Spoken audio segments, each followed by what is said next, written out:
आज हम देख रहे हैं कि सारी ब्रांड्स हो गई या फिर बिजनेसेस हो गए, वो इन्फ्लुएंसर्स और एआई के लिए काफी दौड़ रहे हैं। क्या ये एक हाइप और ट्रेंड बना हुआ है या फिर इसका रिजल्ट ओरिएंट है कुछ? प्रमोशन करने के लिए जो प्लेटफॉर्म सिलेक्ट करते थे, चाहे मीडिया हो, चाहे टेलीविज़न हो, चाहे इवेंट्स हो, उसके कंपैरिजन में आज एक ट्रेंड आया है कि जो बड़े बड़े इन्फ्लुएंसर्स हैं उनके साथ कोलैबोरेशन करके वो मार्केटिंग करते हैं। टेक्नोलॉजी जैसे जैसे ग्रो होती है अपने बिजनेस के अंदर लोग उसको ऐड करते हैं, तो आज के टाइम का वो भी एक ट्रेंड है। बड़े बड़े ब्रांड्स की बात करें तो उनके लिए शायद बजट मैटर नहीं करता है, क्योंकि वो लोग अपना फाइनेंस उस तरीके से क्रिएट करते हैं। पर बात होती है स्मॉल बिजनेस ओनर्स की या फिर जो बिजनेस स्टार्टअप में आ रहे हैं, पर उनको पता है कि हाँ, आज के टाइम पे मार्केटिंग नहीं करेंगे तो हम ब्रांड नहीं बन पाएंगे या टिक नहीं पाएंगे मार्केट में ड्यू टू कॉम्पिटिशन। अगर वो लोग इन्फ्लुएंसर मार्केटिंग के टूवर्ड्स जाते हैं तो उन्हें पता है बहुत एक्सपेंस होगा, और अगर वो माइक्रो इन्फ्लुएंसर्स को भी चूज करते हैं तो उनको पता है उतना रिजल्ट नहीं मिलेगा ये टाइम पे। तो उन्हें उसमें से क्या चूज करना चाहिए? इन्फ्लुएंसर्स को लेना चाहिए या फिर एआई टूल्स ग्रैब करने चाहिए? मेरा तो कहना ये है कि आप अपने ब्रांड के खुद एम्बेसडर क्यों नहीं बनते हो।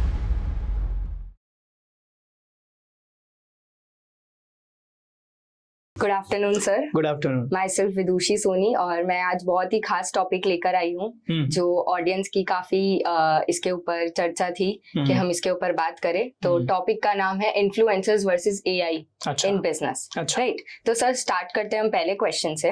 आज हम देख रहे हैं कि सारी ब्रांड्स हो गई या फिर बिजनेसेस हो गए, वो इन्फ्लुएंसर्स और एआई के लिए काफी दौड़ रहे हैं, मतलब उसको ग्रैब करने की ट्राई कर रहे हैं। तो मैं जान सकती हूँ कि इसकी ग्राउंड रियलिटी क्या है?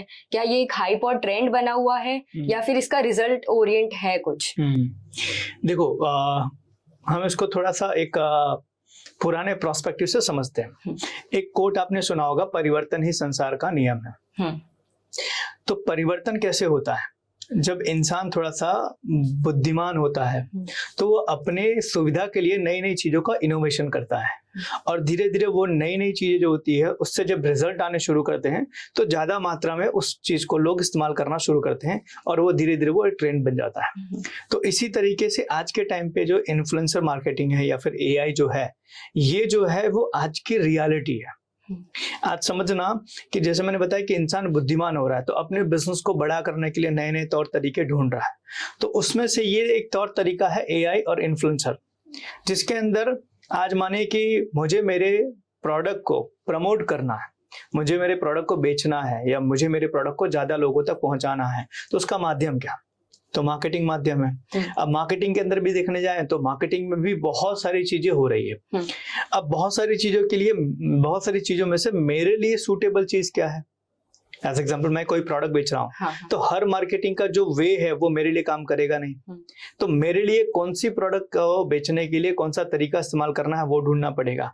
तो उसमें आज का ये जो ट्रेंड है, जो इन्फ्लुएंसर मार्केटिंग जो है, वो आज ये बहुत फेमस और बहुत कहते हैं ना प्रोडक्टिविटी वाला, या इससे बहुत अच्छा रिजल्ट जनरेट आपको मिलता है। जैसे एज एग्जाम्पल, आपने कोई प्रोडक्ट बनाए, आप चाहते हो इस प्रोडक्ट को मैं बेचूं, लेकिन बेचने के लिए आपके बारे में अभी लोगों को नहीं पता है, तो लोग परचेसिंग नहीं, तो बेचने में आपको दिक्कत आएगी। तो आप क्या करते हो? आप लोकल इन्फ्लुएंसर को ढूंढते हो कि जो लोकल में कुछ अच्छे ऑडियंस को या कुछ अच्छे पब्लिक को उसके साथ में कनेक्शन हो, या फिर उसके साथ फॉलोअर्स जुड़े हो कुछ लोकल लेवल पे। हम उसको बोलते हैं कि आप हमारी ब्रांड को प्रमोट करो, उसके बदले हम आपको ये पे करेंगे। वो अपने इंस्टा पे या फिर फेसबुक पर या यूट्यूब पे वो लोकल लेवल पर अपने प्रोडक्ट को आपके प्रोडक्ट को प्रमोट करता है, जिसके कारण उसकी जो ऑडियंस होती है वो लोग आपकी प्रोडक्ट को परचेस करना शुरू होते हैं, और यहाँ से आपका सेल बढ़ना शुरू होता है। So it's a ground reality कि आज के टाइम पर आपकी प्रोडक्ट को बेचना है तो उस प्रोडक्ट को बेचने के लिए एक ऐसा बंदा जरूर चाहिए जिसके पास ऑडियंस हो। और अगर आपके पास ऑडियंस है तो आपको प्रोडक्ट बेचना इजी हो जाएगा।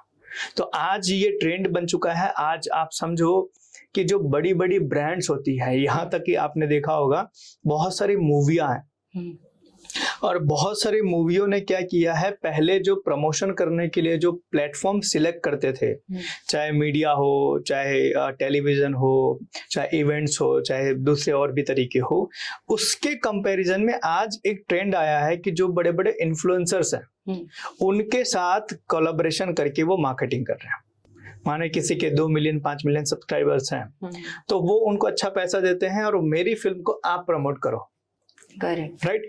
और वहां से उनको बहुत अच्छी ऑडियंस मिलती है, बहुत अच्छा वहां से उनको रिस्पांस मिलता है। तो आज की ये ग्राउंड रियलिटी है। और सेम एस AI जैसे आपने बताया, तो AI भी जैसे मैंने बताया, टेक्नोलॉजी जैसे जैसे ग्रो होती है अपने बिजनेस के अंदर लोग उसको ऐड करते हैं। तो आज के टाइम का वो भी एक ट्रेंड है। इसको हम कह सकते हैं कि आज AI के बिना आप बहुत बड़ी बड़ी जो चीजें करते हैं, जितना समय जाता है, AI के माध्यम से आप उसको बहुत कम समय के अंदर चीजें कर देते हैं, राइट। अभी मैं कहीं पर एक पॉडकास्ट सुन रहा था, बहुत अच्छी चीज बताई थी। बोले पहले कोई स्क्रिप्ट होती थी, उस स्क्रिप्ट को लिखने में सालों जाते थे, बहुत साल निकल जाते थे एक स्क्रिप्ट को लिखने में। आज के टाइम पे चैट GTP को आप सही प्रॉम्प्ट दे दो तो वो आपको कुछ सेकंड के अंदर वो सारे स्क्रिप्ट आपको लिख के दे देगा।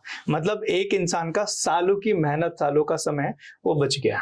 तो आज AI और इन्फ्लुएंसर मार्केटिंग जो है वो आज ग्राउंड रियलिटी है, और आज बड़े बड़े बिजनेस हाउसेस इसका इस्तेमाल कर रहे हैं। और आज कहीं ना कहीं कम पैसे में आपको अच्छा और प्रोडक्टिव रिजल्ट चाहिए, तो उसके लिए ये सबसे बेस्ट माध्यम है। ओके सर, जैसे आपने अग्री किया कि इन्फ्लुएंसर मार्केटिंग और AI एक्चुअल में ग्राउंड रियलिटी और ये रिजल्ट ओरिएंट करके दे रहा है हमें आने वाले टाइम पे, बिल्कुल। पर कहीं ना कहीं ऐसा लगता है कि जो इन्फ्लुएंसर्स मार्केटिंग कर रहे हैं आज के टाइम पे, वो उनका जो कंटेंट होता है वो भी AI जनरेटेड है। मतलब AI क्या करता है, वो अपने इमोशंस को नहीं समझ पाता है, कस्टमर का इमोशंस नहीं जान सकता है, बट जो हम ह्यूमन ड्रिवन कंटेंट होगा वो इमोशंस को समझ के एक कंटेंट प्रेजेंट करेगा। तो मैं उसके बारे में जानना चाहूंगी। देखो, जाहिर सी बात है, ये रिसर्च भी हुआ है कि भाई AI कहाँ कहाँ पर फेल हो सकता है अभी भी और फ्यूचर में। तो उसके अंदर सबसे पहला है इमोशन। ओके, ठीक है, इमोशन शायद है ना आने वाले समय में भी AI पकड़ नहीं पाएगा, ह्यूमन इमोशन। जैसे मानिए एज एग्जांपल कोई वर्ड है, एक वर्ड का 2 मतलब निकलता है। जैसे कि एज एग्जांपल आपको किसी ने बोला कहाँ गए थे, ये एक इमोशन हो, कहाँ गए थे आपको, और एक इमोशन है कहाँ गए थे, 2 टाइप्स, राइट। सेंटेंस सेम है लेकिन उसके मीनिंग जो है वो 2 निकल गए। क्यों? क्योंकि इमोशंस आ गए। तो इसको ना AI नहीं पकड़ पाएगा, और शायद भविष्य के अंदर भी इसको पकड़ना बहुत मुश्किल है। ठीक है, तो हो सकता है कि शायद AI यहाँ पे फेल हो जाए। तो जहां पर इमोशन टच करने की बात आती है वहां पर मशीन और AI लगभग अभी तक फेल है। तो ऐसी सिचुएशन में अगर मानो कि आपको किसी के इमोशन को टच करना है तो वहां पर ह्यूमन डालना ही पड़ेगा, मतलब वहां पर वो ह्यूमन टच तो देना ही पड़ेगा। तो आज के टाइम पर कहते हैं ना कि AI अच्छा है लेकिन अभी इतना अच्छा नहीं है कि वो ह्यूमन को रिप्लेस कर दे, खास करके इमोशन के मामले में। तो इमोशन का टच तो डालना ही पड़ेगा अगर आपको किसी के इमोशन को टच करना है तो। पर सर देखने जाए आज के जो इन्फ्लुएंसर्स है उनके ऊपर जो स्मॉल बिजनेस ओनर्स है वो बड़े बड़े ओनर्स को देखते हैं, बड़ी बड़ी ब्रांड्स को देखते हैं कि आज वो सेलिब्रिटी इन्फ्लुएंसर्स को बुला रहे हैं या फिर माइक्रो इन्फ्लुएंसर्स को बुला रहे हैं, उसकी वजह से उनकी ब्रांडिंग और बेटर हो रही है। पर उन्हें ये नहीं पता है या उन्हें ये जानकारी नहीं है, क्योंकि वो लोग छोटे छोटे गांव से हैं या शहरों से भी है, तो वो छोटे लेवल पे बिजनेस कर रहे हैं। तो उनको इतना क्लियर पिक्चर नहीं है कि वो डेटा या फिर प्रॉपर जो कंटेंट है वो कहाँ से आ रहा है। तो उनको क्लैरिटी नहीं है, उसकी वजह से भी वो उनको अप्रोच कर रहे हैं क्योंकि उनको राइट डायरेक्शन कोई नहीं दे पा रहा है। एग्जैक्टली। देखो, ऐसी सिचुएशन के अंदर आपके पास में एक कंसल्टेंट या कोच का होना बहुत जरूरी है जो आपको प्रॉपरली गाइड कर सके। जैसे सिंपल सी चीज है, एज एग्जांपल आपको कुछ चीज सीखनी है तो आपके पास 2 तरीके हैं, या तो आप इंटरनेट पे चले जाओ या तो उसकी क्लासेस में चले जाओ। ठीक है, उसी तरीके से बिजनेस को भी अगर आपको सीखना है, समझना है, तो उसके लिए आपके पास में या तो कोई ऐसा मेंटर या कोच होना चाहिए जो आपको टाइम टू टाइम गाइड करे, या तो कोई एक्सपीरियंस पर्सन होना चाहिए जिसने ऑलरेडी वो सारी चीजें की है वो आपको गाइड करे। अब ऐसी सिचुएशन क्या होती है कि जो छोटे छोटे बिजनेसमैन होते हैं ना, उनके पास इन दोनों में से कोई नहीं होता है कि उनको प्रॉपरली गाइड कर सके। अब जैसे कि मार्केटिंग एक बहुत वाइड सब्जेक्ट है, बहुत बड़ा सब्जेक्ट है। ठीक है, अब मार्केटिंग को एक छोटा छोटा जो बिजनेसमैन जो गांव के अंदर है, टाउन के अंदर जो छोटा बिजनेस लेकर बैठा है, हो सकता है वो मार्केटिंग को उतना बढ़िया तरीके से समझ ना पाए। कि भाई कंटेंट मार्केटिंग के अंदर मुझे क्या करना चाहिए, इन्फ्लुएंसर मार्केटिंग मुझे क्या करना चाहिए, मुझे मेरी प्रोडक्ट के लिए किस तरह का कंटेंट वाला इन्फ्लुएंसर ढूंढना चाहिए, मुझे किस तरह का ऑडियंस है, ये सारी चीजें शायद वो ना समझ सके और ऐसी सिचुएशन के अंदर वो गलतियां करता है, उसके पैसे भी चले जाते हैं और उसको रिजल्ट भी नहीं मिलता है। तो सिचुएशन आपकी अगर ऐसी है कि आपको इन्फ्लुएंसर मार्केटिंग या आपको कंटेंट मार्केटिंग या आपको कोई और मार्केटिंग का तरीका आपको यूज करना अपने बिजनेस में और आपको समझ में नहीं आ रहा है, तो आप किसी से गाइडलाइन ले लो। आप एटलीस्ट किसी से कांटेक्ट करो और उनको बताओ कि मेरी ये प्रोडक्ट है, मुझे इस प्रोडक्ट को इस तरीके से प्रमोट करना है, इसका अल्टीमेटली मेरा टारगेट ये है। आप उनको पूरी इन्फॉर्मेशन दो और उसके बाद उनसे ये गाइडलाइन मांगो कि मुझे उसके हिसाब से क्या करने की रिक्वायरमेंट है। एज एग्जांपल समझो, हमको खुद को जब कोई बीमार पड़ते हैं, डॉक्टर के पास जाते हैं, डॉक्टर को बताते हैं डॉक्टर मेरा 2 दिन से सर दर्द हो रहा है, पेट दर्द हो रहा है और बॉडी पूरी टूट रही है। और ये जब हम उनको सिम्टम्स बताते हैं तो वो सिम्टम्स के हिसाब से कैलकुलेट करता है कि इसका एक्चुअल में प्रॉब्लम क्या होगा और उसके हिसाब से वो प्रिस्क्रिप्शन लिखता है दवाइयों की और वो दवाई हम लेते हैं, ठीक हो जाते हैं। सेम एज बिजनेस के अंदर भी आप अपने जो भी कंसल्टेंट कोच हैं उनको बताओ कि सर ये मुझे रिक्वायरमेंट है, मैं ये करना चाहता हूँ, उसका मुझे अल्टीमेटली ये रिजल्ट मुझे चाहिए, इसके हिसाब से आप मुझे गाइड करो, आपको मिल जाएगी। प्रॉब्लम क्या है ना, लोग मांगते नहीं गाइडलाइन और एक्सपेरिमेंट करने के चक्कर में कई बार वो ऐसी गलतियां कर बैठते हैं जिसका भुगतान उनको बहुत बड़ा करना पड़ता है।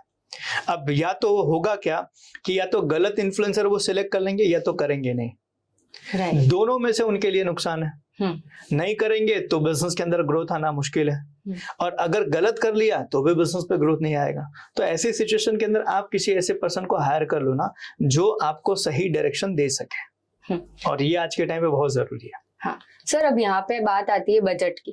अगर बड़े बड़े ब्रांड्स की बात करें तो उनके लिए शायद बजट मैटर नहीं करता है क्योंकि वो लोग अपना फाइनेंस उस तरीके से क्रिएट करते हैं। राइट। पर बात होती है स्मॉल बिजनेस ओनर्स की या फिर जो बिजनेस स्टार्टअप में आ रहे हैं पर उनको पता है कि हाँ आज के टाइम पे मार्केटिंग नहीं करेंगे तो हम ब्रांड नहीं बन पाएंगे या टिक नहीं पाएंगे मार्केट में ड्यू टू कॉम्पिटिशन। राइट। तो अगर वो लोग इन्फ्लुएंसर मार्केटिंग के टूवर्ड्स जाते हैं तो उन्हें पता है बहुत एक्सपेंस होगा और अगर वो माइक्रो इन्फ्लुएंसर्स को भी चूज करते हैं तो उनको पता है उतना रिजल्ट नहीं मिलेगा ये टाइम पे। तो उन्हें उसमें से क्या चूज करना चाहिए, इन्फ्लुएंसर्स को लेना चाहिए या फिर एआई टूल्स ग्रैब करने चाहिए? मेरा तो कहना ये है कि आप अपने ब्रांड के खुद एम्बेसडर क्यों नहीं बनते हो, आप दूसरे के ऊपर डिपेंडेंट क्यों हो।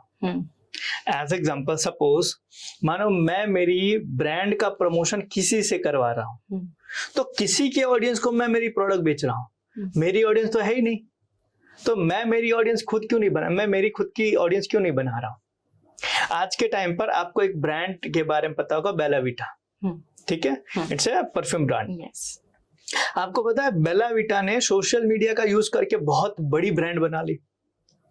राइट। मैं उनके जो फाउंडर हैं उनका मैं एक पॉडकास्ट सुन रहा था तो उन्होंने बताया कि हम कंटेंट खुद बनाते हैं, अपनी प्रोडक्ट के लिए कंटेंट खुद बनाते हैं। तो मेरा सवाल ये है कि आप क्यों नहीं बनाते हो।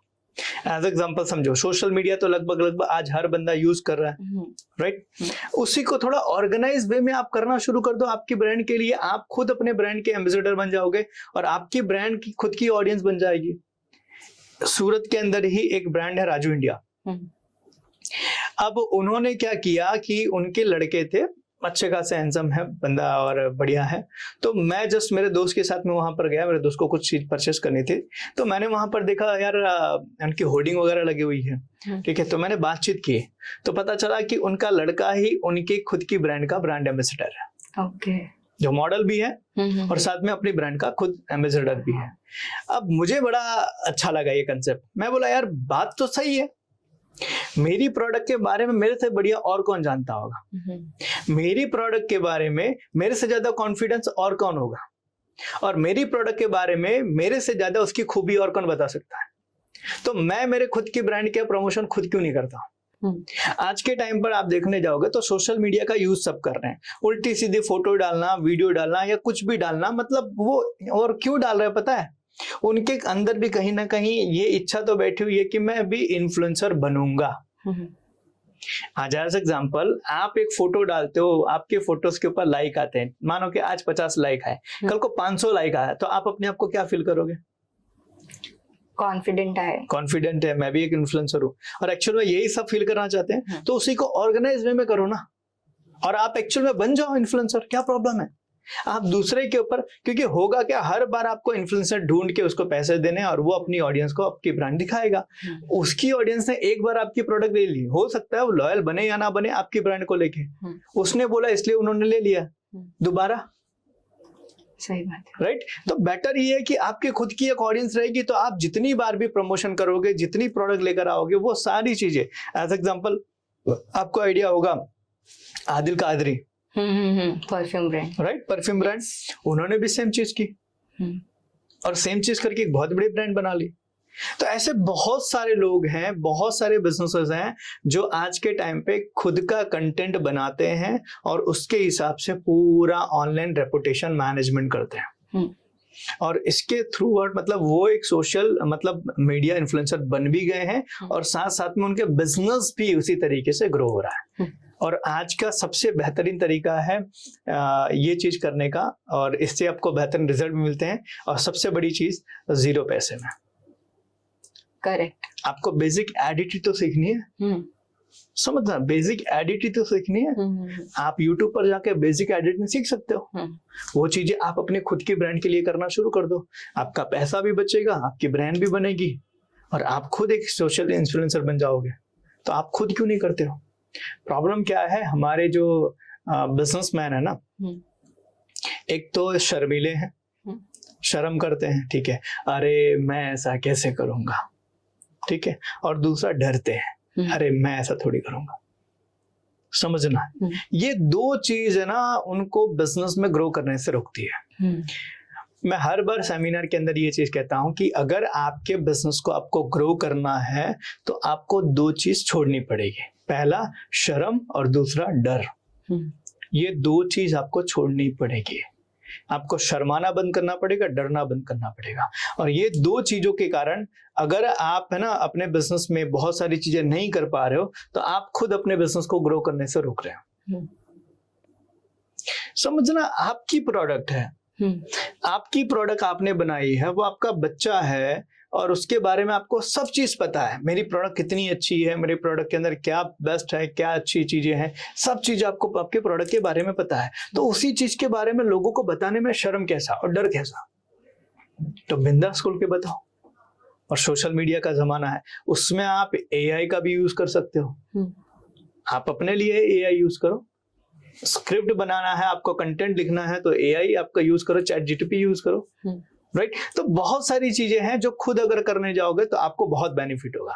बट मैंने कहा ना कि शर्म और डर छोड़ना पड़ेगा। सर मैं टोटली सहमत हूँ आपने जो अभी आंसर दिया उससे कि हाँ, डर और शर्म की चक्कर में आज छोटे बिजनेसमैन हो गए या शायद पुराने बिजनेसमैन जो काफी टाइम से बिजनेस कर रहे हैं वो क्यों आगे नहीं आ पा रहे, क्योंकि समाज में अच्छा नहीं लगेगा, हमारा स्टेटस क्या दिखेगा, ये सारी चक्कर। एक एग्जांपल दूं, आज आप समझो MDH, आपने नाम सुना? हाँ। बहुत बड़ी ब्रांड है। आज तक किसी सेलिब्रिटी को उसको प्रमोट करते हुए देखा? नहीं। आज तक उन्होंने कोई सेलिब्रिटी एंडोर्समेंट नहीं किया, उन्होंने खुद अपनी ब्रांड को इतने बड़े लेवल पे पहुंचाया।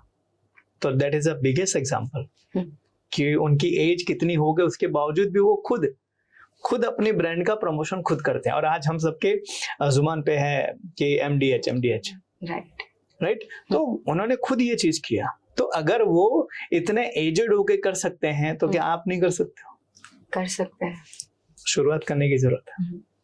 ठीक है सर, बात आती है कि हाँ कर सकते हैं, हम स्टार्ट कर सकते हैं, और भी लोगों ने किया है या जो स्टार्टअप कर रहे हैं न्यू जनरेशन वो लोग भी धीरे धीरे कर रहे हैं कहीं ना कहीं कोई लेवल पे। पर कुछ लोगों का पेशेंस लेवल की बात आती है कि हाँ 10 वीडियो डाले, मैंने ट्राई किया, एक स्टार्ट दिया, मैंने चीजों का एक कॉन्फिडेंस किसी ने दिया तो मैंने उस चीज का मैंने इन्फ्लुएंसर मार्केटर बना मैं, ठीक है।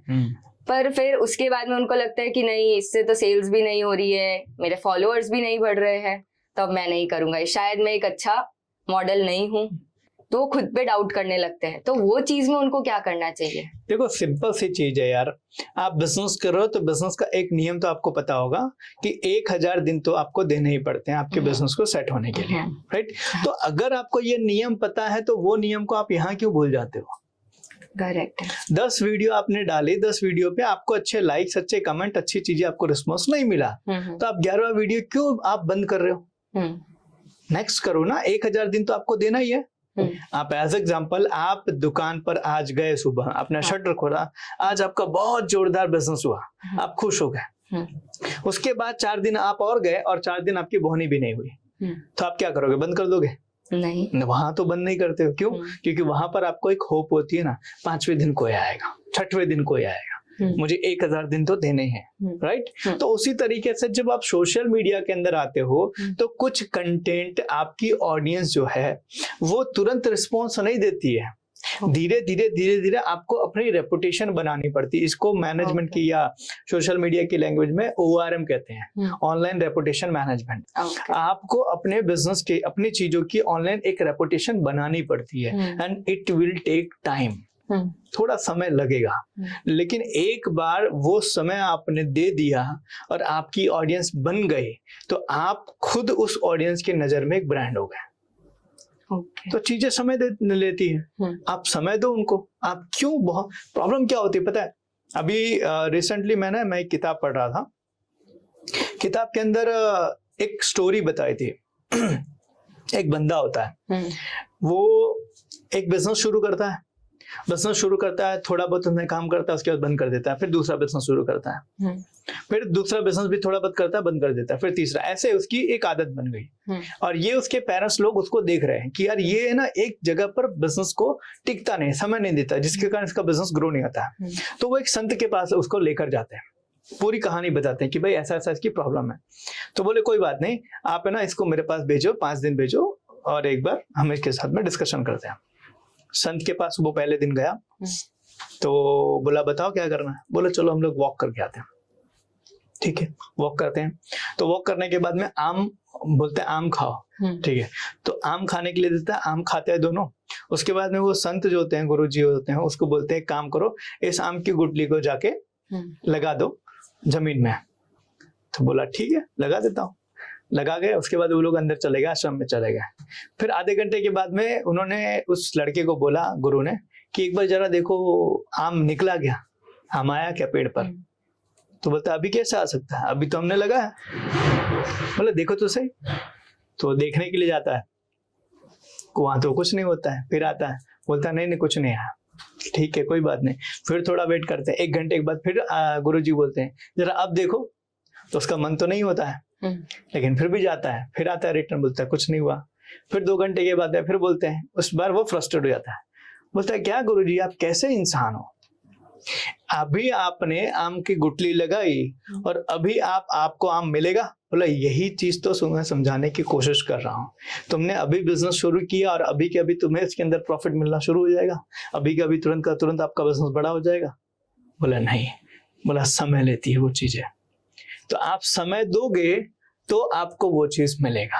और ये चीजें बिजनेसमैन को समझना बहुत जरूरी है कि सोशल मीडिया के अंदर या फिर आप इन्फ्लुएंसर बनना चाहते हो, अपने ब्रांड के खुद के एम्बेसडर बनना चाहते हो, इट विल टेक टाइम। थोड़ा समय दो, 6 महीना 8 महीना साल भर दो, उसके बाद में फिर आप डिसीजन लो।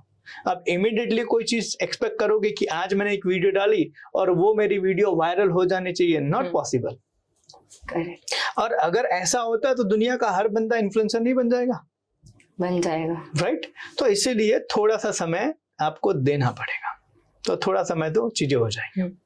सर ये सलाह बहुत ही काम आएगी जो छोटे छोटे बिजनेस ओनर्स है या जो स्टार्टअप करना चाह रहे हैं उन लोगों के लिए। पर अभी मैं जानना चाहूंगी कि जो बड़े ब्रांड ओनर्स हैं वो आज सेलिब्रिटी इन्फ्लुएंसर्स को लेके आ रहे हैं या माइक्रो इन्फ्लुएंसर्स को भी लेकर आ रहे हैं, ट्राई करते हैं कॉस्ट कटिंग करने का, पर उनको वहां पे भी लग रहा है या डाउट हो रहा है कहीं ना कहीं कि मेरा सेल्स ग्रोथ नहीं हो रहा है, क्योंकि हमारी एक्सपेक्टेशन ज्यादा होती है, क्योंकि अपन जितना ज्यादा एक्सपेंस करते हैं हमारी एक्सपेक्टेशंस बढ़ जाती है वहां पे, राइट? तो वो लोग सोचते हैं कि नहीं वहां पे तो मेरा सिर्फ वैनिटी मैट्रिक्स इंक्रीज हो रहा है और कुछ भी नहीं हो रहा है, मेरे को कोई सेल्स इंक्रीज नहीं हो रही है या मुझे कोई बेनिफिट नहीं मिल रहा है। तो उसके बारे में आपकी क्या सलाह होगी? देखो सबसे बड़ी चीज, जब भी आप अपनी मार्केटिंग करने के लिए जब आप अपना एक्टिविटी प्लान करो तो पहली चीज आपको जरूरी है कि आपको कौन सी ऑडियंस को टारगेट करना है।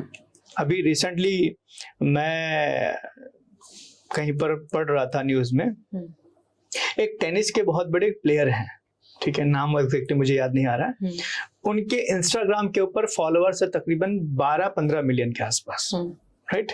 और विराट कोहली के 270 प्लस, ओके। फिर भी रोलेक्स जो है घड़ी है वो मार्केटिंग उस टेनिस स्टार से करवाते हैं, विराट कोहली से नहीं करवाते हैं।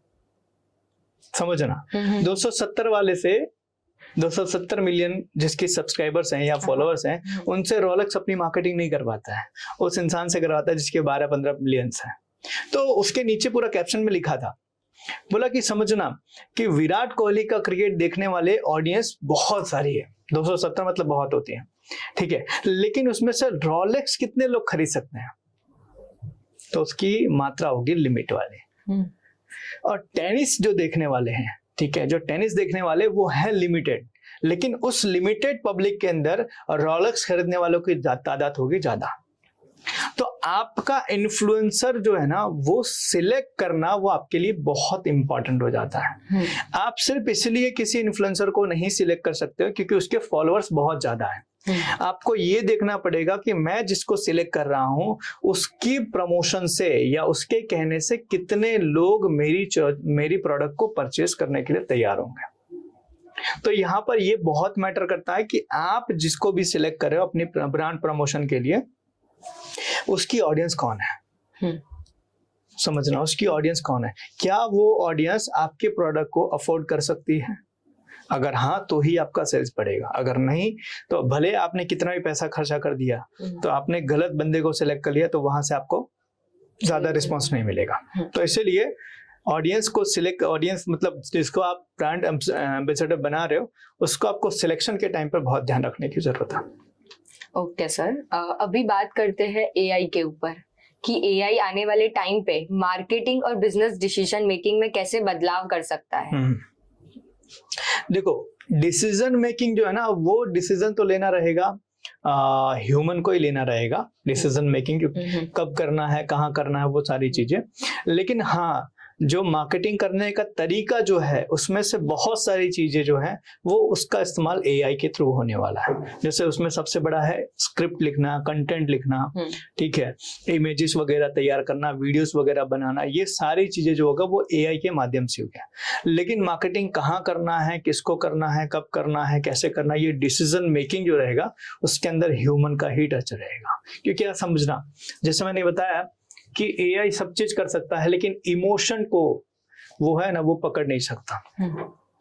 तो इसीलिए इमोशन को पकड़ने के लिए ह्यूमन का होना बहुत जरूरी है। तो डिसीजन जो रहेगा वो मार्केटिंग करने के लिए वो ह्यूमन के पास ही रहेगा, लेकिन उसके बाद की जो एक्टिविटीज रहेगी उसमें बहुत सारी चीजें एआई के थ्रू आउट होंगी। तो एआई जो आने वाले समय में है उसका मार्केटिंग में बहुत सारा आपको कहते हैं ना इन्वॉल्वमेंट देखने को मिलेगा। मैं बहुत सारे अभी रिसर्च वगैरह के अंदर भी मैं देख रहा था, तो एआई का यूज बहुत सारी जगह पर होने वाला है फ्यूचर के अंदर, ठीक है, और एआई के ऊपर बहुत सारी चीजें डिपेंड भी होने वाली है। और कहा जाता है कि आने वाले समय के अंदर अगर इंसान या मनुष्य किसी से हारेगा तो वो है एआई, क्योंकि बहुत सारी चीजों को जो हम एज अ ह्यूमन करते हैं उसको एआई रिप्लेस कर देगा। जो हमारी कहते हैं ना रिपीट करने वाली जो एक्टिविटीज है, जैसे कि कोई ऐसी चीज है जिसको रिपीट करते रहना है, उसके हिसाब से एल्गोरिदम सेट हो जाएगा तो एआई इसको रिप्लेस कर देगा। बस इमोशन के अंदर वो चीजें मार खाएगा। तो इमोशन को छोड़ के बाकी लगभग सारी चीजों के अंदर एआई का इस्तेमाल होने वाला है, उसके अंदर ये मार्केटिंग भी हो जाएगी। सर, जैसे आप बोल रहे हो कि हाँ एआई हमारी एक्टिविटीज को रिप्लेस कर सकता है, जैसे इंस्टाग्राम पे भी उसने एक एक्टिविटी रिप्लेस की है, ऑटो स्क्रॉल। राइट, मतलब एआई ऐसा आ गया है कि स्क्रॉल भी हमें करने की जरूरत नहीं है अब। एग्जैक्टली, ठीक है, पर कहीं ना कहीं मुझे लगता है कि ह्यूमन ड्रिवन होगा, चीजें ह्यूमन ड्रिवन होगी आने वाले टाइम पे। बट आजकल प्रॉम्प्ट ऐसे आ गए हैं कि लोग उधर से बिजनेस स्टार्टअप सोच लेते हैं एआई के थ्रू, मतलब ऐसा इमोशन का प्रॉम्प्ट डालते हैं, या फिर कह सकते हैं कि उनके बिजनेस जो आइडियाज है वो प्रॉपर प्रॉम्प्ट में सेट करते हैं कि उनको एआई से इतनी हेल्प मिल जाती है कि कंटेंट के साथ साथ उनको एक बिजनेस का स्ट्रक्चर भी मिल जाता है। बिल्कुल बिल्कुल, मैंने बताया ना कि बहुत सारी चीजें हैं। इमोशन को अगर आप छोड़ दो, डिसीजन मेकिंग को छोड़ दो, तो बहुत सारी चीजों के ऊपर एआई जो है वो ऑलरेडी कब्जा कर चुका है। अब एज एग्जाम्पल, आपको कोई चीज एआई से जाननी है या कुछ आपको लिखवाना है या कोई आपको उससे कोई इंफॉर्मेशन चाहिए, तो आपको सही प्रॉम्प्ट डालने की जरूरत है कि भाई मुझे ये चीज चाहिए। ये आपने उनको एक मैसेज कन्वे कर दिया, उसके रिप्लाई के अंदर आपको एआई वो सारी चीजें प्रोवाइड कर देगा जो एक आम इंसान वो नहीं कर पाएगा। ठीक है, तो इमोशन को छोड़ के बाकी सारी जगह पर एआई का यूज होने वाला है, और इसका इस्तेमाल लगभग जैसे जैसे ह्यूमैनिटी और आगे बढ़ रही है, इंसान का जैसे जैसे बौद्धिक विकास हो रहा है, वैसे वैसे ये चीजें और बेटर होंगी और बढ़िया होंगी। आज जैसे कि समझो कि जैसे कि हम लोगों ने देखा कि ड्राइवरलेस कार आ गई है, ठीक है, और आने वाले समय के अंदर हम बहुत सारी चीजें और भी करने वाले हैं जिसमें ह्यूमन का इन्वॉल्वमेंट कम होगा, मशीन के थ्रू आउट होगा, ठीक है, एआई के थ्रू आउट होगा, इंटरनेट के थ्रू आउट होगा। तो ये सारी चीजें फ्यूचर के अंदर आने वाली हैं। तो अगर कहते हैं ना कि आज मुझे कोई चीज चाहिए तो मैं एआई की उसकी हेल्प ले सकता हूँ, और आज जो एआई की ज्यादा हेल्प ले रहा है, मेरे हिसाब से आने वाले समय के अंदर वही आने वाले टाइम को लीड करेगा। तो एआई तो बहुत आगे तेजी से जाने वाला है। तो सर एक चीज मेरे साथ में हुई कि जैसे कहीं पे कोर्स करने जा रही थी, ठीक है, तो उसमें रजिस्ट्रेशन किया, तो कैसे हम लोग एक रिमाइंडर कॉल देते कि आपको ये तारीख को इतने से इतने बजे का आपको है, रजिस्टर आपने किया है और आपको आना है, उसको भी एआई ने रिप्लेस कर दिया कि अब वो आपको रिमाइंडर कॉल कर रहा है। उसमें आपको सिर्फ यस या नो का आंसर देना है कि आप उस दिन अवेलेबल हो पाएंगे या फिर नहीं हो पाएंगे। तो मतलब एआई ने इतना मतलब अक्वायर कर लिया है ह्यूमन को कि नीड ही नहीं है वहां पे हमें रिमाइंडर कॉल्स की, ताकि हमें याद ही ना रखना पड़े ह्यूमन। मैं वही बता रहा हूँ कि फ्यूचर के अंदर जिस चीज का अल्गोरिदम बन सकता है वो सभी चीजें एआई और मशीन जो है ना वो रिप्लेस कर देगी। जिस चीज का अल्गोरिदम बन जाएगा, तो आने वाले समय के अंदर जितनी भी ऐसी एक्टिविटीज है जहां पर हमें डिसीजन मेकिंग नहीं लेनी पड़ती है, हमारा इमोशन जो है कहते हैं ना, तो बहुत सारी ऐसी चीज है जहां पर एआई उसको रिप्लेस कर देगा। आज जैसे आपने बताया कि भाई रिमाइंडर कॉल है, ठीक है, इसी तरीके से आज के टाइम पे बहुत सारी चीजें हो रही जो एआई के थ्रू हो रही है, ठीक है, और इसमें से ये बिजनेस के अंदर आप जैसे कि आज समझो कि आज जितने भी वीडियोग्राफी होती है तो वो कंटेंट बनाना, स्क्रिप्ट बनाना, मार्केटिंग का एड बनाना, उसमें से कितनी सारी चीजें जो एआई के थ्रू आउट हो रही है। तो बिजनेस में बहुत इस्तेमाल हो रहा है, और आम पब्लिक भी इसका मतलब जर्नलाइज भी लोग इसका इस्तेमाल बहुत ज्यादा कर रहे हैं। तो ये डेफिनेटली फ्यूचर के अंदर बहुत तेजी से ग्रो होगा। तो सर इसमें कुछ एग्जांपल दे सकते हो बेस्ट एआई टूल्स जो एक बिगिनर को यूज आएंगे या फिर वो स्टार्ट के लिए यूज कर सकते हैं वो सारे टूल्स को? वो वीडियो एडिटिंग हो गया या फिर स्क्रिप्ट के लिए हो गया, मतलब उनके बिजनेस को स्टार्टअप करने के लिए। देखो, बिजनेस को शुरू करने के लिए तो सबसे पहले एक आइडिया चाहिए, ठीक है। एआई तो बहुत सारी है, ठीक है, आपको कुछ भी पूछना है आज के टाइम पे, परप्लेक्सिटी है या फिर आज ओपन एआई है या फिर चैट जीपीटी है, तो इसमें से आप कोई भी चीज आपको इन्फॉर्मेशन लेनी है तो पूछ लो।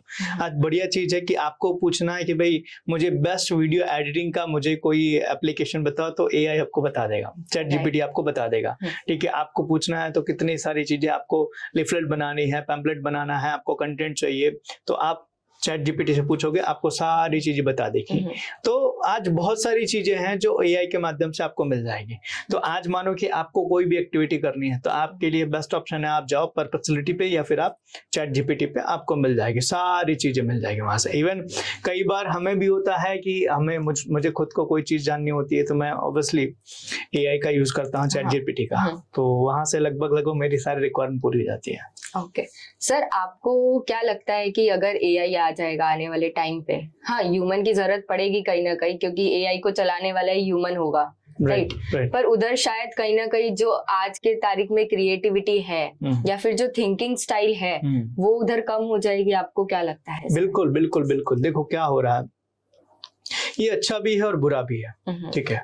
पहले के टाइम पे कैसा होता था कि आपको बहुत सारी चीजें याद रखनी पड़ती थी, और याद क्यों रखनी पड़ती थी? क्योंकि स्टोरेज नहीं होता था कि किसी चीज को स्टोर कहाँ किया जाए, तो याद रखनी पड़ती थी। उसके बाद में धीरे धीरे स्टोरेज का आया कि भाई आज के टाइम पे कोई भी चीज आपने कहीं पर भी लिख के रख दी या कहीं पर भी आपने स्टोर कर दिया तो आपको याद करने की जरूरत नहीं है। आज स्टोरेज की भी रिक्वायरमेंट नहीं है। आज के टाइम पर आपको मानो कि कोई भी चीज कहीं पर भी किसी भी तरीके से पूछनी हो तो आप इस्तेमाल करोगे एआई का, तो आपको मिल जाएगा। तो ये कहीं ना कहीं अच्छा है कि आपका इंफॉर्मेशन जो है ना कहीं पर याद करने की या स्टोर करने की जरूरत नहीं है, आपको कहीं पर भी अवेलेबल हो सकता है, पहली चीज। और इसका जो डिसएडवांटेज है वो ये है कि एआई के कारण लोगों का जो बौद्धिक विकास होना चाहिए था वो कम हो गया। जैसे एज एग्जांपल पहले मुझे खुद को मानो एज एग्जांपल मुझे खुद को किसी ट्रेनिंग प्रोग्राम को डिजाइन करना है तो मैं पहले बहुत कुछ सोचता था, ठीक है। लेकिन एआई के आने के बाद में क्या हो रहा है कि मैं उस ट्रेनिंग के रिगार्डिंग मैं एआई के ऊपर मैं कोई भी प्रॉम्प्ट लिख देता हूं तो वहां से मुझे बहुत सारी चीजें मिल जाती है। तो अब उतना सोचना जो है वो नहीं रह गया। तो ये पहले जितना कहते ना हमारा दिमाग भी एक मसल की तरह है। जैसे हम जिम में जाते हैं, जिम के अंदर हम एक्सरसाइज करते हैं तो हमारी मसल जो है वो स्ट्रांग बनती है, ठीक है। हमारी मसल जो है वो फ्लेक्सिबल बनती है, हमारी मसल और यूजफुल बनती है। उसी तरीके से हमारा दिमाग भी एक मसल की तरह है। जितना इस्तेमाल आप उसका करोगे उतना ही वो आपको और बेटर रिजल्ट देगा, उतना स्ट्रांग बनेगा, डिसीजन मेकिंग उसकी और बेटर होगी और बहुत सारी चीजें जो क्रिटिकल थिंकिंग के अंदर वो आपको बहुत हेल्प करेगा। तो ये तब करेगा जब आप उसको एक्सरसाइज करवाओगे। लेकिन एआई के आने के बाद में उसका एक्सरसाइज कम हो गया। ओके। तो लोगों का जो डिसीजन मेकिंग है वो कम हो जा रहा है, क्रिटिकल थिंकिंग जो है वो नहीं कर पा रहे हैं, वो डिसीजन लेने में कई बार दिक्कत उनको आती है। तो ये सारी चीजें उसके डिसएडवांटेज हैं। तो कहीं ना कहीं पहले लोगों का दिमाग जितना शार्प था ना, समझना जितना शार्प था, एआई आने के बाद में उनका दिमाग उतना ही धीरे धीरे डल होता जा रहा है। तो ये उसके एडवांटेज और डिसएडवांटेज है। जैसे पहले के टाइम पे समझो कि गूगल मैप नहीं था तो उस टाइम पर हमें कहीं जाना होता तो हम पूछते थे भाई मुझे यहाँ जाना है, मैं कौन सा रास्ता लूं। तो कई बार लोग बताते हैं उस टाइम पर। गूगल मैप आने के बाद में लोगों ने पूछना बंद कर दिया, ठीक है। अब पूछना बंद कर दिया तो हमारी डिपेंडेंसी किसके ऊपर हो गई? गूगल के ऊपर। और कई बार गूगल आपको गलत डायरेक्शन भी दे देता है, जिस कारण से हमें कहीं और जाना होता है, हम कहीं और पहुंच जाते हैं। तो इसके फायदे और गैर फायदे इसके दोनों हैं, तो एडवांटेज और डिसएडवांटेज दोनों हैं। तो उसी तरीके से एआई का भी, एआई आने के बाद में लोगों का काम तो आसान हो गया लेकिन उनकी बौद्धिक जो क्षमता थी वो धीरे धीरे कम हो रही है। और ये शायद आने वाले समय के अंदर दिक्कत क्रिएट करेगी। अब क्या दिक्कत क्रिएट करेगी वो तो अभी हम नहीं डिस्कस कर सकते, ये अभी मुझे भी नहीं पता है, लेकिन हाँ डेफिनेटली आने वाले समय के अंदर दिक्कत आएगी।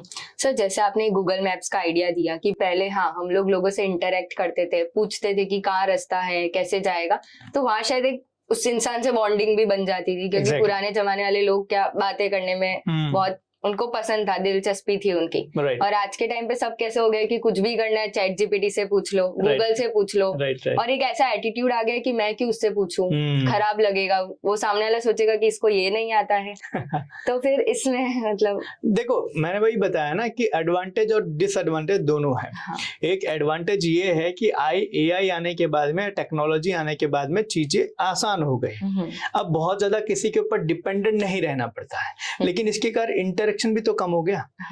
अब आज के टाइम पे समझो एज एग्जांपल आप कोई भी किसी टेक्नोलॉजी का यूज कर रहे हो तो टेक्नोलॉजी कितना भी शार्प हो जाए, कितना बढ़िया हो जाए, हर जगह आपको वो सही रिजल्ट जनरेट करके देगी ऐसा जरूरी नहीं है। क्योंकि टेक्नोलॉजी है, मशीन है, तो मशीन के अंदर दिक्कत आने की संभावना है। जैसे एज एग्जांपल कई बार हम गूगल मैप का ही यूज करते हैं, तो गूगल मैप जैसे कि एज एग्जांपल खास करके कंफ्यूजन आता है ब्रिज के ऊपर। जैसे मानो एज एग्जांपल कोई सामने ब्रिज है और मुझे जाना है, तो मुझे वहां पर डिसीजन लेने के लिए ऑलवेज मतलब ध्यान रखना पड़ता है कि मैं ब्रिज के ऊपर जाऊं या ब्रिज के नीचे से जाऊं। कई बार होता है कि मुझे ब्रिज के नीचे जाना था लेकिन गूगल मैप ने वो मुझे बताया नहीं और मैंने ब्रिज चढ़ा दी, जिसके कारण मुझे बहुत सारी चीजें और फेस करनी पड़ी। तो ये मशीन है, तो मशीन से दिक्कत या मशीन से थोड़ी बहुत खराबी आने की चांसेस हैं। तो लोगों का वही चीज है कि जितनी ज्यादा डिपेंडेंसी हमारी टेक्नोलॉजी के ऊपर रहेगी उतनी ज्यादा शायद हमसे गलतियां भी होने की संभावना ज्यादा रहेगी। तो डेफिनेटली फ्यूचर के अंदर जो है ये रहने वाला है। ओके ठीक है सर, आते हैं लास्ट क्वेश्चन पे कि आने वाले 5 से 10 सालों में मतलब ये रेस कौन जीतेगा? वैसे एआई जीतेगा, मार्केटिंग जीतेगा? आपको क्या लगता है दोनों में से कौन, कि इन्फ्लुएंसर मार्केटिंग का प्रभाव ज्यादा रहेगा या फिर एआई से वीडियो जनरेट होगी? क्योंकि अभी भी स्टार्ट हो गया है, एआई रिलेटेड क्लासेस आने लग गई है कि टीचर्स एआई से पढ़ाते हैं, ऐसे ऐसे एप्स आ गए हैं कि हाँ छोटे बच्चे ज्यादा इंटरेक्ट कर रहे हैं एआई वीडियो से, बल्कि उनको कोई प्रैक्टिकल इंसान पढ़ा रहा है उसमें ज्यादा इंटरेस्ट नहीं आ रहा, पर एआई में आ रहा है क्योंकि वो इंटरेक्टिव वीडियोस है। आज हम बुक्स भी देखते हैं तो उस तरीके की आ गई है, राइट? तो उसमें कैसे होएगा आने वाले टाइम? देखो फ्यूचर तो मैं एग्जैक्टली कह नहीं सकता हूँ कि कौन जीतेगा, लेकिन हाँ इतना है कि इंसान एक ऐसा, कहते हैं ना, एक ऐसा प्राणी है कि अपनी हर समस्या का समाधान ढूंढ लेता है। हाँ। ठीक है, अभी जिस तरीके से लग रहा है उस तरीके से ऐसा फील हो रहा है कि एआई जीतेगा फ्यूचर के अंदर। ठीक है, ह्यूमन से एआई जीत जाएगा, लेकिन मैं इतना श्योर हूं कि जब ऐसी सिचुएशन आएगी तो उस टाइम पर इंसान या ह्यूमन जो है ना, ऐसा कोई ना कोई रास्ता और जरूर निकाल लेगा जिसके अंदर एआई को वो हरा देगा। तो कहते हैं ना कि इंसान जैसे जैसे अपनी क्षमता, अपनी विकास, अपनी बुद्धि का विकास कर रहा है, वैसे वैसे वो और बढ़िया बनता जा रहा है। ठीक है, तो डेफिनेटली इंसान ने बनाया है एआई को, तो इंसान एआई से जीतने का रास्ता भी ढूंढ लेगा। तो हम ये नहीं कह सकते हैं कि आज एआई इंसान से बहुत तेज है, बहुत स्पीड है और बहुत एक्यूरेट है, तो फ्यूचर के अंदर एआई ही लीड करेगा। ऐसा नहीं हो सकता। जैसे कि एक मूवी आपने देखी होगी, हालांकि ये मूवी है लेकिन फिर भी, कि जैसे कि एज एग्जांपल रोबो मूवी आपने देखी 2.0, ठीक है, या रोबो फर्स्ट जो था मूवी, तो उस मूवी के अंदर ये चीज बताई है कि एक टाइम पर रोबो जो हो जाता है वो सारा कंट्रोल खुद ले लेता है। जिसने उसको बनाया था उसको भी मारने के लिए वो जाता है और सारा कंट्रोल वो खुद ले लेता है। लेकिन जिसने उस रोबो को बनाया था, उस रोबो के बारे में सारी इंफॉर्मेशन उसको तो पता ही थी। हाँ। तो लास्ट में मूवी के एंड में आप देखने जाओ तो इंसान ही जीता, उस रोबो को उस इंसान ने ही खत्म किया। तो इसी तरीके से फ्यूचर के अंदर भी एआई बहुत तेजी से बढ़ेगा, लेकिन उसके अंदर जो कहते हैं ना इंसान है, वो इंसान कोई ना कोई रास्ता जरूर ढूंढ लेगा जिससे वो मशीन को हरा सके। एटलीस्ट हरा अगर ना भी पाए तो एटलीस्ट उसको कंट्रोल करने के लिए कोई ना कोई नई तकनीक वो जरूर डेवलप कर लेगा। तो डेफिनेटली मैं इंसान के फेवर में ही रहूंगा। डेफिनेटली सर, कि ह्यूमन ही हमेशा रहेगा, क्योंकि एआई को चलाने वाला भी तो कोई होना चाहिए, तो ह्यूमन ही रहेगा, उसको कोई हटा तो सकता ही नहीं है ह्यूमन को। जैसे आज के टाइम पे बोलते हैं कि ह्यूमन जॉब ले लेंगे, वीडियो एडिटर की हो गई, डेटा एनालिस्ट की हो गई, ये सारी, पर उसको चलाने वाला, उसको प्रॉम्प्ट देने वाला भी तो कोई ह्यूमन होना चाहिए ना। मैं वही बोल रहा हूँ। देखो कि ये चीज है कि इंसान ने बनाया है, तो जाहिर सी बात है इंसान के ऊपर राज तो नहीं कर पाएगा, क्योंकि अल्टीमेटली इंसान ने अगर बनाया है तो इंसान उसका तोड़ भी जानता है और कहीं ना कहीं वो निकाल ही लेगा। तो फ्यूचर के अंदर हाँ डेफिनेटली ऐसा होगा कि जो लोग अपने आप को अपग्रेड नहीं करेंगे, जो अपने आप को अपडेट नहीं करेंगे, जिनका माइंडसेट पुराना वाला होगा, जो लोग अपने आप को अभी भी पुराने तरीके से ट्रीट कर रहे हैं, इन लोगों को आने वाले समय में दिक्कत जरूर होगी। लेकिन जो अपडेटेड है, जो नई चीजों को एक्सेप्ट कर रहा है, जो नई चीजों के लिए तैयार है, वो डेफिनेटली इस रेस के अंदर आगे रहेगा और वही एआई को या दूसरे मशीन्स को वो ही लीड करेगा और वही उनको गाइड करेगा। तो डेफिनेटली इंसान की ही जीत होगी, लेकिन जो अपडेट नहीं करेगा वो हार जाएगा। Okay, thank you so much sir. आपके जो आज के आंसर्स थे वो काफी हेल्पफुल थे, मेरे लिए भी, मुझे काफी चीजें सीखने को मिली, और शायद ऑडियंस के भी कुछ क्वेश्चंस थे, जैसे स्मॉल बिजनेस ओनर्स हो गए जनरली, उनके लिए काफी चीजें सीखने को थी कि उनको क्या चीज पे जाना चाहिए और क्या चीज नहीं करनी चाहिए। Thank you sir. Thank you so much. Thank you.